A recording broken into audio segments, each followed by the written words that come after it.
Okay, to get into some of these slow blues rhythm guitar techniques, let's begin with a bit of this sliding nine terminology and everything.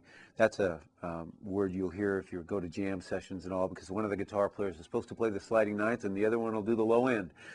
Pretty typical on a couple of different rhythm guitar parts. So basically, what I'm going to do, I'm going to show you these voicings to begin with. This first chord is a G9 chord I'm going to play. And it is what we call a root 6, assumed root 6 chord, because there's actually no root in the chord. But the note G here on the low E string is what we see visually in making this chord.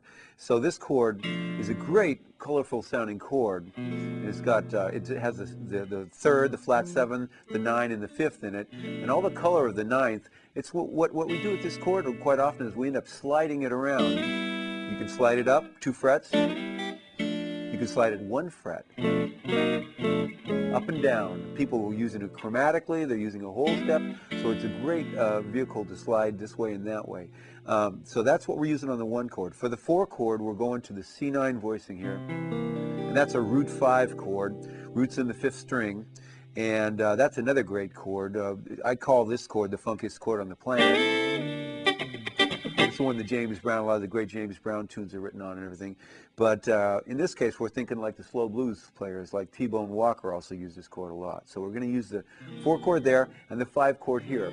Now, one quick word about the slow blues sometimes. Sometimes, as a guitarist, you'll hear people putting the 5th and the bass on that 5 chord. To make it a little bigger, a little heavier, give it a little more gravity, a little more drama. And you certainly hear that a lot with T-Bone Walker. And also down on the 4 chord. And so you've got an option of whether you decide to put the root in the bass or the 5th in the bass. You want a little heavier, you put the 5th in the bass, okay?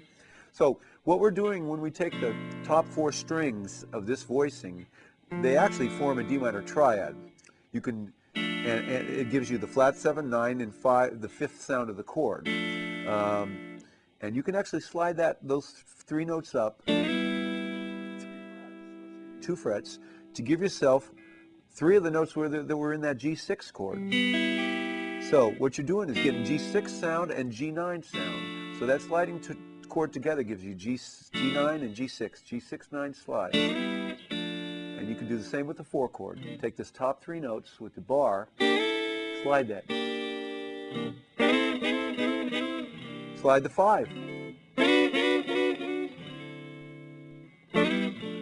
Used all the time. Blues, funk, other styles of music, you know. Bands from Steely Dan to James Brown, you name it, it's all over the place, okay?